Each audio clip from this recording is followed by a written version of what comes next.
Good morning, good afternoon, good evening. जो भी जब ये वीडियो देख रहा है, मैं आनंद रेखवार पारस एजू वर्ल्ड में आपका स्वागत करता हूं। बच्चों, पिछली क्लास में हम लोगों ने पूर्ण प्रतियोगिता एवं कीमत निर्धारण इस चैप्टर को कंप्लीट किया था, जिसमें हमने जाना कि पूर्ण प्रतियोगिता बाजार क्या होता है, उसमें क्या क्या विशेषताएं होती है, क्या ये बाजार वास्तविक जीवन में देखने को मिलता है या नहीं मिलता। फिर हम आगे बढ़े थे और उसमें हमने जाना कि क्यों पूर्ण प्रतियोगिता बाजार में एक फर्म को कीमत स्वीकारक कहा जाता है, ना कि कीमत निर्धारक। और उसके सेकंड पार्ट में हमने जाना कि पूर्ण प्रतियोगिता में कीमत का निर्धारण किस प्रकार होता है, मतलब संतुलन मूल्य या साम्य मूल्य किसे कहते हैं। ठीक है, ये हमने पूर्ण प्रतियोगिता चैप्टर में पढ़ा था। अब आज की क्लास में हम एक नया चैप्टर स्टार्ट करने जा रहे हैं, जिसका नाम है अपूर्ण प्रतियोगिता एवं कीमत निर्धारण। अब ये चैप्टर भी दो पार्ट में डिवाइड है, एक तो अपूर्ण प्रतियोगिता और दूसरा कीमत निर्धारण। अपूर्ण प्रतियोगिता में हम पढ़ेंगे कि अपूर्ण प्रतियोगिता का अर्थ क्या होता है, इसमें क्या क्या विशेषताएं होती है और क्या ये बाजार वास्तविक जीवन में देखने को मिलता है या नहीं मिलता, और पूर्ण प्रतियोगिता और अपूर्ण प्रतियोगिता बाजार में क्या अंतर होता है, और सबसे लास्ट फिर हम इसमें पढ़ेंगे कि अपूर्ण प्रतियोगिता में कीमत का निर्धारण किस प्रकार होता है। ठीक है, तो इसका मतलब ये हुआ कि अगर हम पूर्ण प्रतियोगिता और अपूर्ण प्रतियोगिता में अंतर पढ़ने वाले हैं, तो पूर्ण प्रतियोगिता और अपूर्ण प्रतियोगिता में कुछ तो ऐसा होगा जो हमारे काम आएगा, है ना। मतलब पूर्ण प्रतियोगिता चैप्टर की कुछ बातें हमको अपूर्ण प्रतियोगिता में काम आएगी, और क्या आएगी वो भी मैं आपको बता देता हूं कि पूर्ण प्रतियोगिता का आपने जो अर्थ पढ़ा है और पूर्ण प्रतियोगिता की जो विशेषताएं पढ़ी है, वो पूरी की पूरी हमें काम आएगी क्या में, अपूर्ण प्रतियोगिता के अर्थ और उसकी विशेषताओं में। तो इसलिए आप पूर्ण प्रतियोगिता का अर्थ और उसकी विशेषताएं पढ़ के तो रखना ही, साथ ही साथ आप क्या करना, अभी जब मैं अपूर्ण प्रतियोगिता चैप्टर शुरू करूंगा तो आपको वो कॉपी को सामने रखना है, जिसमें पूर्ण प्रतियोगिता का अर्थ और पूर्ण प्रतियोगिता की विशेषताएं लिखी है। ठीक है, क्योंकि जब मैं आपको अपूर्ण प्रतियोगिता का अर्थ और अपूर्ण प्रतियोगिता की विशेषताएं पढ़ा दूंगा, उसके बाद मैं आपसे कहूंगा कि आप पूर्ण और अपूर्ण प्रतियोगिता में अंतर लिख के लाओ मतलब ऐसा नहीं कि कॉपी में अंतर लिखे और मेरे पास लेके आ गए, घर ढूंढते हुए, लो घर ही आ गए, लो सर ये लो अंतर लिख के ला दिए हमने। लिख के लाना मतलब आपको कॉपी में लिखना है, यानी पूर्ण और अपूर्ण प्रतियोगिता में अंतर मैं आपको नहीं लिखवाने वाला, ये आपको खुद लिखना है। हाँ, कैसे लिखना है ये मैं बता दूंगा, लेकिन अंतर इतने आसान होंगे कि आप खुद लिख सकते हो। और वैसे भी 12th क्लास में आ गए हो तो इतनी अपेक्षा तो मैं आपसे कर ही सकता हूँ कि अगर मैंने आपको समझा दिया, मैंने आपको सब कुछ बता दिया, तो उसके बाद कम से कम आप अंतर तो लिख के आ ही सके, क्योंकि हर चीज मैं लिखवा नहीं सकता हूँ। आपको कुछ तो मन से एक्शन लेना पड़ेगा। हाँ, रास्ते में दिखा सकता हूँ, मंजिल तक आपको ही पहुंचना है। समझ गए भाई? चलिए, तो अब हम अपना नया चैप्टर स्टार्ट करते हैं, जिसका नाम क्या है, अपूर्ण प्रतियोगिता एवं कीमत निर्धारण। तो आइए शुरू करते हैं। अब हमारे चैप्टर का नाम क्या है, अपूर्ण प्रतियोगिता एवं कीमत निर्धारण। लेकिन हम अपूर्ण प्रतियोगिता इस चैप्टर को शुरू करें उससे पहले हम एक बार पूर्ण प्रतियोगिता का अर्थ और उसकी विशेषताओं को याद कर लेते हैं। तो पूर्ण प्रतियोगिता बाजार में हमने क्या पढ़ा था कि पूर्ण प्रतियोगिता बाजार एक ऐसा बाजार होता है जिसमें पूर्ण प्रतियोगिता पाई जाती है, अर्थात इस बाजार में अत्यधिक मात्रा में, बहुत अधिक मात्रा में या अनेक क्रेता विक्रेता होते हैं, उन्हें बाजार का पूर्ण ज्ञान होता है। इस बाजार में समरूप वस्तु का क्रय विक्रय किया जाता है और वस्तु की कीमत भी एक समान होती है ना। ये हमने क्या पढ़ा था, इसका अर्थ। फिर विशेषताओं में हमने क्या किया था, इसी के अर्थ को विशेषताओं में कन्वर्ट कर दिया था। यानी हमने सबसे पहले बोला था इस बाजार में पूर्ण प्रतियोगिता पाई जाती है, क्रेता विक्रेता की अत्यधिक संख्या होती है, क्रेता विक्रेता को बाजार का पूर्ण ज्ञान होता है, वस्तु में समरूप प्रकार की वस्तुओं का क्रय विक्रय किया जाता है, अर्थात वस्तु किस्म, रंग, गुण, क्वालिटी किसी भी प्रकार से क्या रहेगी, सेम रहेगी। और 5वें नंबर का हमने क्या देखा था कि वस्तु की कीमत भी एक समान होती है, यानी किसी भी विक्रेता के पास चल जाओ वो वस्तु सेम रेट पर मिलेगी। ये 5 चीजें तो हमने अर्थ में से निकाल ली थी विशेषता। फिर 6वें नंबर की हमने क्या देखी थी कि इसमें यातायात लागत क्या होती है, नगण्य या शून्य होती है, मतलब वस्तु को एक स्थान से लाने ले जाने का कोई खर्चा लगता ही नहीं है। और 7वें नंबर का क्या देखा था कि फर्मों का स्वतंत्र प्रवेश एवं बहिर्गमन, यानी इस उद्योग में, इस इंडस्ट्री में, इस मार्केट में कोई भी विक्रेता या उत्पादक बिना किसी रोक टोक के आ सकता है, प्रवेश कर सकता है और बिना किसी रोक टोक के वापस बाहर निकल सकता है ना। और फिर नोट में हमने क्या लिखा था कि ये एक काल्पनिक बाजार है जो वास्तविक जीवन में देखने को नहीं मिलता। इतनी चीजें हमने पढ़ी थी पूर्ण प्रतियोगिता में, है ना। सर आपको तो सब याद है, तो ये इसी बात का तो दुख है कि मुझे सब याद है जिसको जरूरत नहीं है, और आपको याद करना है और आपको याद ही नहीं है, आपको एग्जाम देना है पर हमको याद ही नहीं है। यही तो समस्या है ना, इसी बात का दुख है मुझे कि मुझे याद है भाई, मैं तो अभी पुस्तक सामने रख लूंगा और देख के बोल दूंगा, मुझे फर्क क्या पड़ना है, मैंने वो एग्जाम दे चुका हूं जो आपको देना है। समझे इस चीज को। इसलिए आपको देख के नहीं लिखना है, मुझे देख के लिखता तो मैं चलता, यानी आपको बिना देखे याद होने चाहिए। ये जो बात मैंने बोली इस तरीके से वो आपको याद होनी चाहिए, तभी तो फायदा है पढ़ने का। ठीक है, ज्यादा अब इसमें टाइम वेस्ट हमको करना नहीं है, हमको तो पूर्ण प्रतियोगिता का अर्थ और विशेषताएं देखनी थी, वो हमने देख ली। अब हम शुरू कर रहे हैं अपूर्ण प्रतियोगिता, और इसमें पूरा का पूरा काम आएगा क्या, पूर्ण प्रतियोगिता। देखना मैं मीनिंग बोलूंगा उसी से आपको समझ आएगा, उसी हिसाब की मीनिंग मेरी यहाँ चलेगी अपूर्ण प्रतियोगिता में।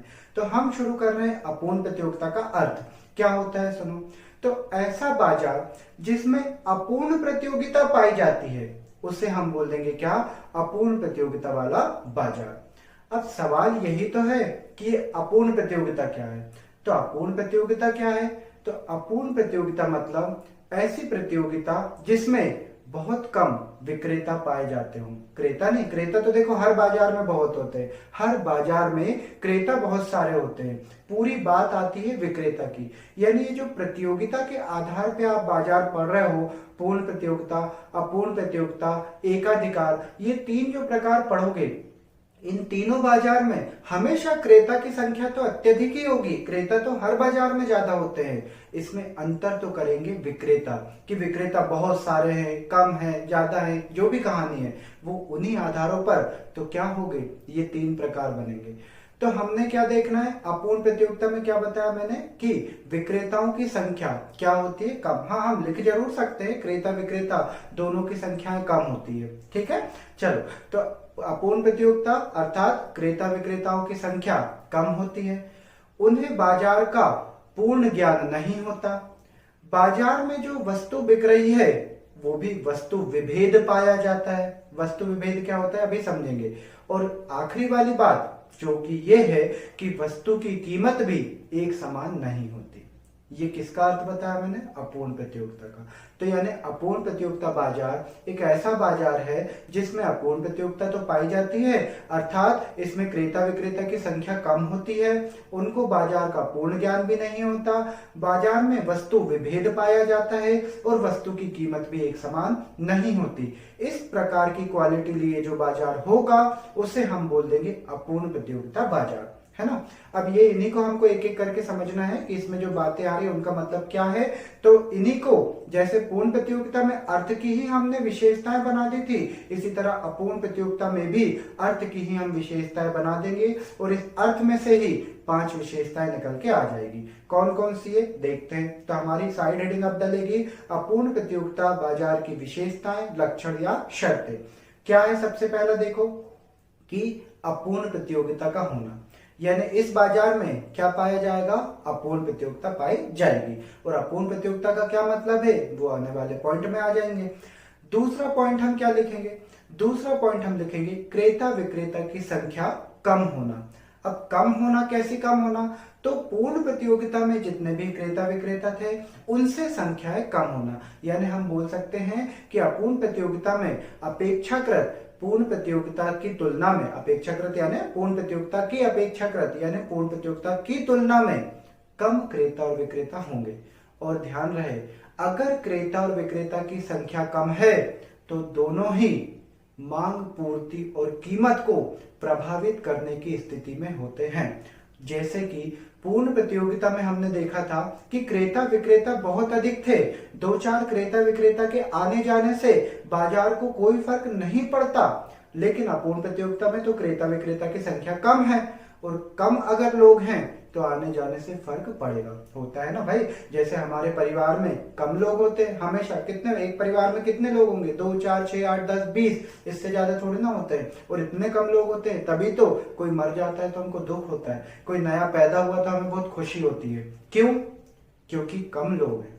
लेकिन अगर ज्यादा होते, मान लो एक परिवार में 500 600 लोग होते, जो कि पॉसिबल नहीं है पर फिर भी मान लिया हमने, तो क्या एक आध के मर जाने से या पैदा होने से हमको कोई फर्क पड़ता? नहीं, इतने तो है, किस किस पे ध्यान दोगे, है ना। तो वही बात यहाँ पे होती है कि अपूर्ण प्रतियोगिता में भी क्रेता विक्रेता की संख्या कम है, इसलिए किसी भी क्रेता के आने या जाने से फर्क पड़ता है। यानी क्रेता हो चाहे विक्रेता हो, दोनों मांग और पूर्ति को और उन वस्तु की कीमत को प्रभावित करने की स्थिति में होते हैं। समझ गए? ये दूसरा पॉइंट है हमारा काय का, अपूर्ण प्रतियोगिता का। ठीक है, फिर तीसरा पॉइंट हमको देखना है क्या, कि क्रेता विक्रेता को बाजार का पूर्ण ज्ञान नहीं होता। यानी ये बाजार ऐसा है जिसमें क्रेता और विक्रेता को बाजार का पूरा ज्ञान नहीं होगा। यानी ज्ञान तो होगा, पता तो रहेगा कौन सी वस्तु कहाँ बिक रही, पर क्या है एग्जैक्ट नहीं पता होगा। सभी वस्तुओं के बारे में नॉलेज नहीं होगा, सभी विक्रेताओं के बारे में नॉलेज नहीं होगा। सर 1 मिनट आपको रोक रहे हैं, आप तो बस पहले एक चीज बता दो, वो ये कि क्या ये बाजार भी काल्पनिक है या वास्तविकता में ऐसा बाजार मिलेगा। और अगर काल्पनिक है तो एग्जाम्पल आप दे ही नहीं सकते, लेकिन अगर वास्तविक है तो प्लीज हमें इसका एग्जाम्पल दीजिए। तो सुन लो भाई, ये जो आपका बाजार है अपूर्ण प्रतियोगिता का बाजार, ये वास्तविक बाजार है। वास्तविक बाजार है मतलब प्रैक्टिकल लाइफ में आपको ये बाजार देखने को मिलेगा। इसके एग्जाम्पल भी मैं दे दूंगा, है ना, दे देता हूं, पर अभी रुक जाओ। क्यों रुक जाओ? क्योंकि अभी मेरी 3 विशेषताएं हुई है, 2 विशेषताएं मुझे और बता लेने दो, फिर ये 5 विशेषताओं को मैं लिंक करके भी बताऊंगा कैसे कि ये बाजार वास्तविक में कैसे है। तो 3 विशेषता, तीसरी कौन सी हो गई कि क्रेता एवं विक्रेता दोनों को ही बाजार का पूर्ण ज्ञान नहीं होता। मतलब बाजार में कौन सी वस्तु किस रेट पे बिक रही है, ऐसी कुछ वस्तुओं के बारे में तो नॉलेज होगा, लेकिन हर वस्तु के बारे में नॉलेज नहीं होगा, ना तो विक्रेता को ही ना ही क्रेता को भी। ठीक है, ये तो क्या हुई 3 विशेषता। चौथी विशेषता हम लिखेंगे वस्तु विभेद का होना। पूर्ण प्रतियोगिता में हमने पढ़ा था कि बाजार में क्या होती है, एक समरूप वस्तु बिकती है। समरूप यानी हर मामले में सेम, चाहे उसकी क्वालिटी हो, रूप हो, रंग हो, कलर हो, पैकिंग हो, हर मामले में वो क्या है, सेम होगी। लेकिन इस बाजार में क्या है, वस्तु विभेद। विभेद का मतलब क्या होता, भेद। भेद और विभेद एक ही बात है, और भेद और विभेद का मतलब क्या होता, अंतर। आता है ना हमको कई बार कि इसमें और इसमें भेद कीजिए, मतलब इसमें और इसमें अंतर लिखिए, है ना। तो विभेद का मतलब भी क्या होगा, अंतर। तो ये क्या बोल रहा है, वस्तु विभेद का पाया जाना, यानी वस्तु में अंतर पाया जाना। अंतर कैसा पाया जाना, किसी भी प्रकार से, या तो वो क्वालिटी में अलग अलग होंगी वस्तु, या दिखने में अलग अलग होंगी, या उनका कलर अलग होगा, या उनका डिजाइन अलग होगा, या उनकी पैकिंग अलग होगी। किसी भी तरीके से वस्तुएं अलग अलग होंगी तो हमने क्या बोल दिया, वस्तु विभेद का होना। यानी वस्तुओं में कुछ ना कुछ अंतर तो देखने को मिलेगा। यानी एक विक्रेता एक वस्तु बेच रहा तो दूसरी विक्रेता दूसरी वस्तु बेच रहा होगा, या वही वस्तु बेच रहा होगा तो कुछ अलग क्वालिटी में बेच रहा होगा। यानी वस्तु एक होगी तो भी किसी प्रकार से डिजाइन, पैकिंग, क्वालिटी में वो डिफरेंट होगी। और 5वें नंबर की जो हमारी विशेषता है वो ये है कीमत का एक समान ना होना। यानी वस्तु विभेद भी होना और कीमत विभेद भी होना, यानी कीमतों में भी क्या होना, अंतर। एक विक्रेता एक वस्तु को अलग कीमत पे बेच रहा, दूसरा विक्रेता उस वस्तु को अलग कीमत पर बेच रहा, यानी अलग अलग विक्रेता। अब चूंकि देखो भाई, वस्तु अगर अलग अलग है, वस्तु में अंतर है, तो जाहिर सी बात है ना, उसको बेचेंगे तो उसमें भी अंतर होगा। भाई एक जैसी वस्तु होती तो कीमत भी एक जैसी होती। जब वस्तु में ही डिफरेंस आ गया तो फिर कीमत में तो डिफरेंस आना ही है ना। तो ये 5 विशेषताएं हमारी कौन सी हुई, अपूर्ण प्रतियोगिता की हो गई। अब मैं इसका एग्जांपल देता हूं। तो आप बाजार में कोई से भी प्रोडक्ट सोच ले, है ना, कोई से भी इंडस्ट्री सोच ले, वो हमेशा अपूर्ण प्रतियोगिता को पूरा फॉल करेगी। जैसे हम एग्जांपल में बात कर लेते हैं साबुन की इंडस्ट्री, है ना। अब साबुन की इंडस्ट्री की बात करें तो साबुन कौन कौन से मिलते हैं मैं बताओ। सबसे पहले तो लक्स, है ना, उसमें क्योंकि ऐश्वर्या राय, कैटरीना और करीना कपूर ये सब लोग एडवर्टाइज करते हैं, शायद दीपिका भी करती है, आई डोंट थिंक, मुझे नहीं पता, चलो तो आई डोंट नो। तो ये तो क्या हुआ बता दिया मैंने, एक लक्स हुआ। उसके बाद और साबुन कौन कौन से होते हैं, लाइफ बॉय हुआ, डेटॉल हुआ, हमाम हुआ, सिंथॉल हुआ, है ना, निरमा भी हुआ, निरमा का भी साबुन आता है, पता कि नहीं? Nirma company, washing powder Nirma, उसका भी साबुन आता है ना। तो ये तो क्या हुआ, हमने साबुन की बताया। और भी होते हैं ना, जैसे विवेल हुआ, गोदरेज नंबर 1 हुआ, इतने सारे, ये मैंने 8 बताया। और भी होते होंगे, मुझे नहीं पता, शायद आपको पता होंगे, है ना। और कुछ ऐसे नाम मैंने बता दिए जो मुझे पता, आपको नहीं पता हो, और कुछ नाम ऐसे भी होंगे जो आपको पता है, मुझे नहीं पता। फिर भी अभी बात क्या करें, मैंने ये साबुन इंडस्ट्री के नाम बता दिए।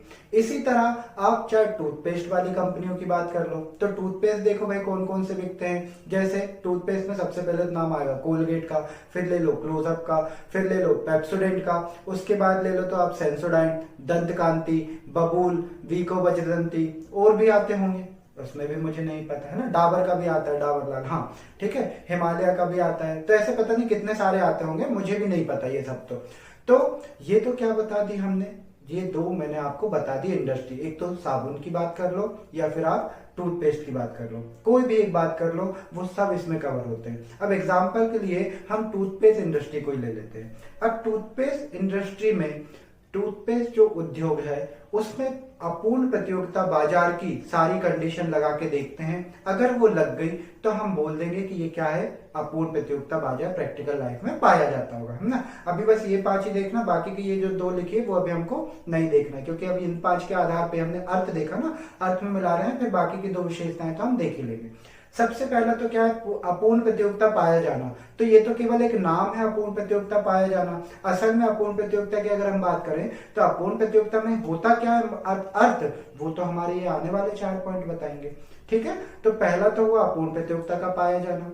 दूसरा क्या बोल रहा है वो, क्रेता एवं विक्रेताओं की संख्या अपेक्षाकृत कम होना। तो आप देख लो, ये जितने भी आपके टूथपेस्ट इंडस्ट्री हैं, सभी क्रेता एक जैसी टूथपेस्ट तो नहीं खरीदते हैं। कोई कोलगेट यूज करता होगा तो कोई डाबर का यूज करता होगा, सबके अलग अलग है ना। यानी क्रेता क्या हुए, टुकड़ों में बट गए।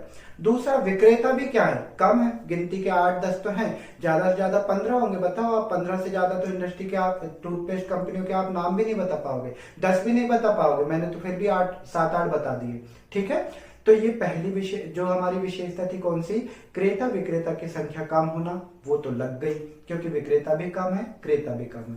क्रेता कम, ऐसा मत सोचना सर क्रेता है तो हर क्रेता तो टूथपेस्ट यूज करता है, पर सब अलग अलग बटे हैं ना। कोई डेटॉल बोल रहा हूं, कोई अपना, अगर मैंने कोलगेट यूज करता है तो कोई क्लोजअप यूज कर रहा है, कोई दंत कांति यूज कर रहा है, सबके अलग अलग हो गए ना। तो इसलिए क्रेता भी क्या हो गए, ग्रुप में बट गए, टुकड़े टुकड़े हो गए, कम हो गए। तीसरी विशेषता इसमें क्या दिख रही है कि क्रेता विक्रेता को बाजार का पूर्ण ज्ञान ना होना। अभी मैंने आपको बोला कि हम जो वस्तु, ये जो नाम बता रहे हैं कंपनियों के, मुझे पूरे पता ही नहीं है, पता है पर पूरे नहीं, नॉलेज है पर पूरा नहीं। इसी तरह आपको भी सभी जितनी भी आपकी ये कंपनियां हैं टूथपेस्ट की, नहीं पता होंगे, है ना। यही नहीं पता होंगे आपको कि हिमालय का भी टूथपेस्ट आता कई होगा, तो दंत कांति पतंजलि का प्रोडक्ट है ना। चलो, तो ये तो मैंने क्या बताया, ऐसे विक्रेताओं की बात करें तो जो भी विक्रेता जो बेच रहे हैं उनको भी नहीं पता मार्केट में इतने सारे प्रकार के क्या बिक रहे हैं, प्रोडक्ट बिक रहे हैं, टूथपेस्ट बिक रहे हैं, और उनके ये रेट है। मतलब क्रेता को भी पूरा नॉलेज नहीं है मार्केट का, नॉलेज है पर पूरा नहीं, विक्रेता को भी नॉलेज है पर पूरा नहीं, ठीक है। तो ये हमारी कौन सी विशेषता हुई कि क्रेता एवं विक्रेता दोनों को बाजार का पूर्ण ज्ञान नहीं होता, अपूर्ण ज्ञान उनको रहता है। फिर चौथे नंबर की विशेषता क्या है, वस्तु विभेद का होना। वस्तु विभेद होना यानी वस्तु में किसी ना किसी प्रकार से अंतर होना। और आप देख लो, ये जितने भी टूथपेस्ट है सब में कुछ ना कुछ अंतर है। कोई नीले कलर का निकल रहा तो कोई हरा निकल रहा, कोई पीला निकल रहा। पहला तो ये कलर का ही अंतर हो गया। दूसरा पैकिंग देख लो, सबकी पैकिंग डिफरेंट डिफरेंट मिलेगी। तीसरा टेस्ट देख लो, सबके टेस्ट चखोगे ना, खाते हैं ना, खाते मतलब ऐसे ही गील लेते, खाते मतलब जब आप टूथपेस्ट करते हो तो उसका थोड़ा तो टेस्ट लगता ही है ना जीभ पे, तो उसमें भी क्या होता है, डिफरेंस होता है ना। तो इसका मतलब ये है कि देखो प्रोडक्ट सब एक ही है, टूथपेस्ट, लेकिन उसके बाद भी उन सब में विभेद है, सब में किसी ना किसी प्रकार से अंतर है, या तो उनकी क्वालिटी में, या उनकी पैकिंग में, या फिर वो दिखने में, या फिर किसी भी प्रकार से उनमें अंतर मिलेगा हमको। इसका मतलब वस्तु विभेद भी पाया जा रहा है। और लास्ट नंबर का पॉइंट क्या है, लास्ट नंबर का हमने पॉइंट देखा कि वस्तु की कीमत एक समान ना होना। इसमें हर टूथपेस्ट की कीमत भी आपको अलग अलग मिल जाएगी। कोई 20 रुपए का आ रहा होगा, कोई 10 रुपए का आ रहा होगा, कोई 50 रुपए का भी आ रहा होगा, कोई 100 रुपए का भी आ रहा होगा, कोई उससे ज्यादा का भी आ रहा होगा, हमें तो पता ही नहीं है। इसका मतलब तभी तो हम बोल रहे हैं बाजार का पूरा ज्ञान नहीं है। तो इसका मतलब ये हुआ कि वस्तु की कीमतों में भी आपको अंतर देखने को मिल जाएगा। तो पांचों विशेषताएं आप यहाँ लग गई है कार में, ये जो हमारे बाजार में, इसीलिए तो हमने कहा कि अपूर्ण प्रतियोगिता बाजार वास्तविकता में देखने को मिल जाएगा। चाहे वो साबुन पे लगा लो आप, चाहे वो टूथपेस्ट पे लगा लो, या किसी भी प्रकार की इंडस्ट्री पे लगा लो, सब में आपको अपूर्ण प्रतियोगिता के जो रूल्स हैं, जो विशेषताएं हैं, वो एप्लीकेबल होते हुए दिख जाएंगी। ये तो 5 ही पढ़ी, और 6वीं 7वीं और पढ़ लो। तो 6वें नंबर की विशेषता देखो क्या है, यातायात लागत ऊंची होना, अधिक होना। इसका मतलब ये हुआ कि अगर वस्तु को एक स्थान से दूसरे स्थान पर लाया ले जाया जाएगा तो उसकी जो लागत है, उसका जो भाड़ा है, वो भी लगेगा और अच्छा खासा लगेगा। और देख लो ना आप कि वस्तु की कीमत इतनी नहीं होती जितनी हम चुकाते हैं, जितनी वो उत्पादन होती है उतनी लागत नहीं होती, लेकिन बढ़ जाती है। क्यों?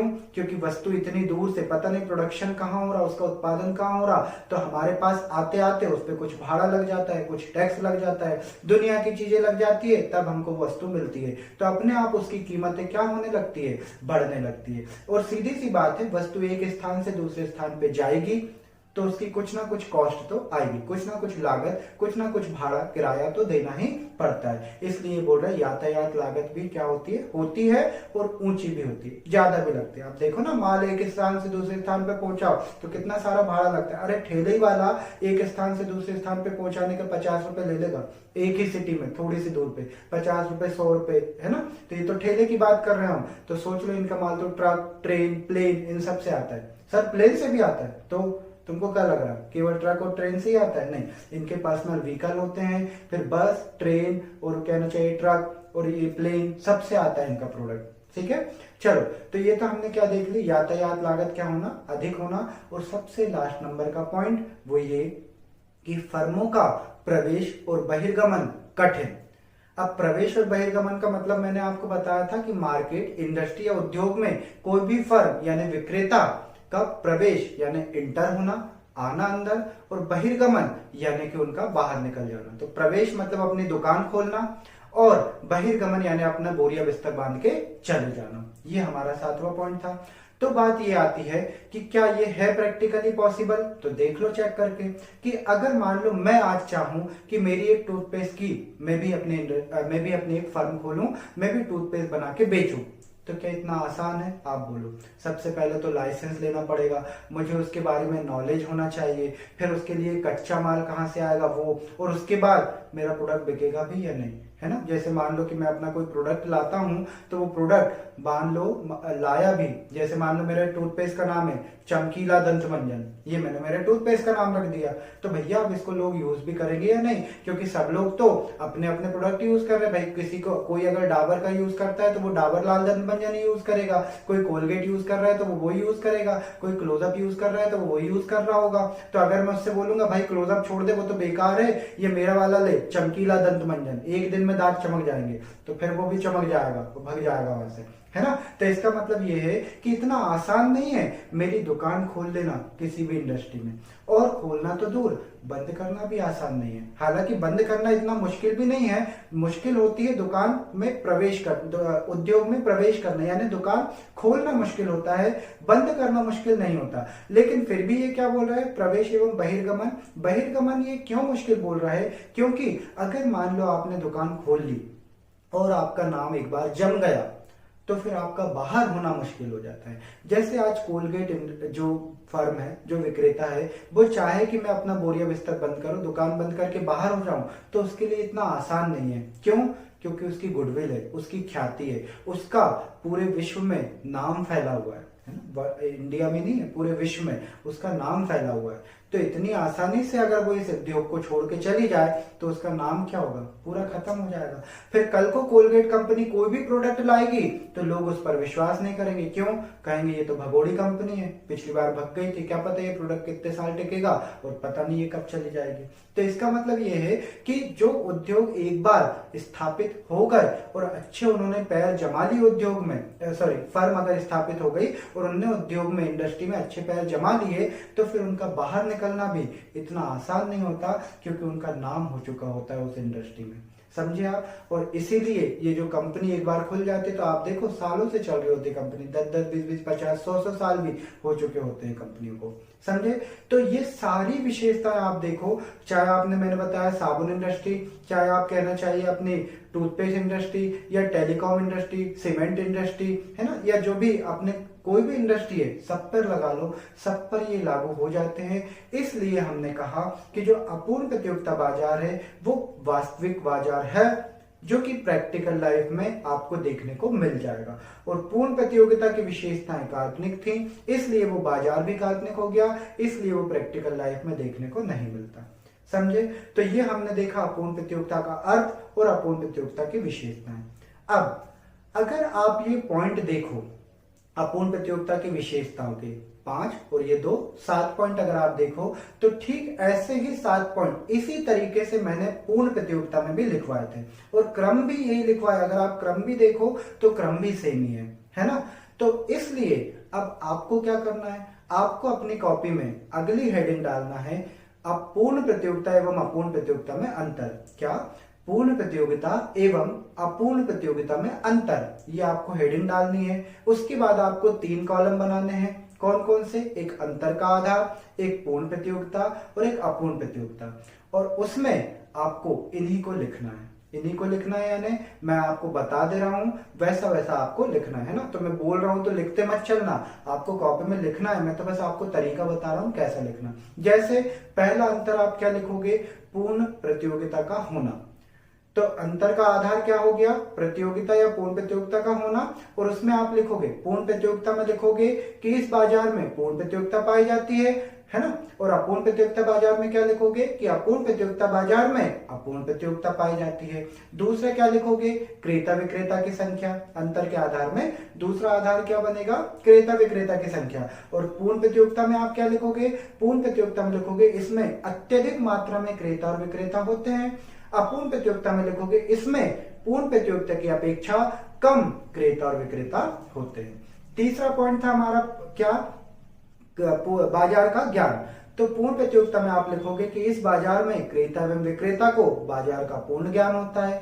अपूर्ण प्रतियोगिता में आप लिखोगे इसमें क्रेता एवं विक्रेता को बाजार का पूर्ण ज्ञान नहीं होता। चौथा आप अंतर का आधार लिखोगे, वो क्या? वस्तु।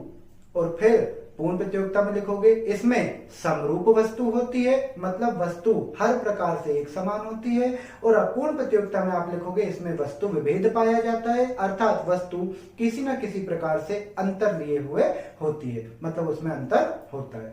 5वें नंबर का आप पॉइंट क्या लिखोगे? वस्तु की कीमत। और उसमें आप बताओगे कि पूर्ण प्रतियोगिता में वस्तु की कीमत एक समान होती है और अपूर्ण प्रतियोगिता में वस्तु की जो कीमत है उसमें अंतर पाया जाता है, मतलब वस्तु की कीमत एक समान नहीं होती। 6वीं विशेषता मतलब 6वां अंतर का आधार आप लिखोगे यातायात लागत। और आप बताओगे पूर्ण प्रतियोगिता में यातायात लागत नगण्य या शून्य होती है और अपूर्ण प्रतियोगिता में अत्यधिक या ऊंची यातायात लागत होती है। 7वां हमारा अंतर का आधार बनेगा क्या? वो बनेगा हमारा ये जो हमने देखा था ना, कौन सा? फर्मों का प्रवेश एवं बहिर्गमन। तो हम क्या हेडिंग डालेंगे अंतर के आधार में? हम अंतर के आधार में लिखेंगे फर्मों का प्रवेश एवं बहिर्गमन, या केवल इतना लिख देना प्रवेश एवं बहिर्गमन। फिर पूर्ण प्रतियोगिता में क्या लिखेंगे? इसमें फर्मों का स्वतंत्र प्रवेश एवं बहिर्गमन रहता है। और अपूर्ण प्रतियोगिता में क्या लिखेंगे? कि इसमें फर्मों का प्रवेश एवं बहिर्गमन कठिन होता है। ठीक है, तो ये इस तरीके से हमारे 7 अंतर हो गए। हालांकि एग्जाम में हमको 7 नंबर का नहीं आएगा, 5 नंबर का ज्यादा से ज्यादा आएगा। फिर भी हमने जब विशेषता 7 लिखी थी तो उन विशेषताओं को ही हमने अंतर में बना दिया। यानी आप देखो, अगर मैं पूर्ण प्रतियोगिता की बात करूं तो अगर आप उसकी अर्थ या विशेषताएं पढ़ लेते हैं, उसी को थोड़ा चेंज कर दो, अपूर्ण प्रतियोगिता की विशेषताएं बन जाएगी। और अगर आप अंतर लिखना चाहते हो तो दोनों की विशेषताओं को एक साथ लिख दो, ये हमारे अंतर हो जाएंगे, है ना। और यही तरीका होता है, स्मार्ट स्टडी इसे ही बोलते हैं कि आप एक चीज करो और उसके फायदे 2-3 टॉपिक में मिलने लगे, यही तो स्मार्ट स्टडी है। इसीलिए तो देखो मैं सीक्वेंस भी जमाता हूँ, नहीं तो मुझे क्या जरूरत थी, मैं तो कहीं से भी पॉइंट कोई से भी उठा के विशेषताओं में रख देता। भाई जरूरी थोड़ी ना है कि जिस क्रम में मैंने ये विशेषताएं रखी है उसी क्रम में मैं विशेषताएं रखूं। मैं तो विशेषता कोई सी भी पहले नंबर दूसरे नंबर पे रख सकता था, यातायात लागत को चौथे नंबर पे रख सकता था, और वस्तु विभेद को मैं 7वें नंबर पे रख सकता था, कुछ भी कर सकता था, है ना। लेकिन मैंने ऐसा क्यों किया, ताकि पूर्ण प्रतियोगिता में हमने जैसा पढ़ा, दिमाग में जैसा गया, अपूर्ण प्रतियोगिता भी उसी सीक्वेंस में जाए, और हम जब अंतर लिखें तो दोनों अंतर लिखना हमारे लिए आसान हो जाए। तो अब मुझे विश्वास है कि आपके लिए अंतर लिखना आसान भी होगा और आप इसको लिख भी लोगे, ठीक है। तो आज की क्लास में हमने क्या देखा, आज की क्लास में हमने देखा अपूर्ण प्रतियोगिता का क्या अर्थ है, अपूर्ण प्रतियोगिता में क्या क्या लक्षण या विशेषताएं होती है, और पूर्ण एवं अपूर्ण प्रतियोगिता में अंतर क्या होता है ना। वो आप लिखेंगे, मैंने लिखवाया नहीं, अब आपको बोल दिया है, समझा दिया है, अब आप खुद लिखेंगे। अब कल की क्लास में हम क्या देखेंगे, कल की क्लास में हम जानेंगे कि अपूर्ण प्रतियोगिता में किस तरह कीमत का निर्धारण होता है, और कल की ही क्लास में ये चैप्टर कंप्लीट भी हो जाएगा। तो तब तक के लिए bye bye to all of you, thank you so much.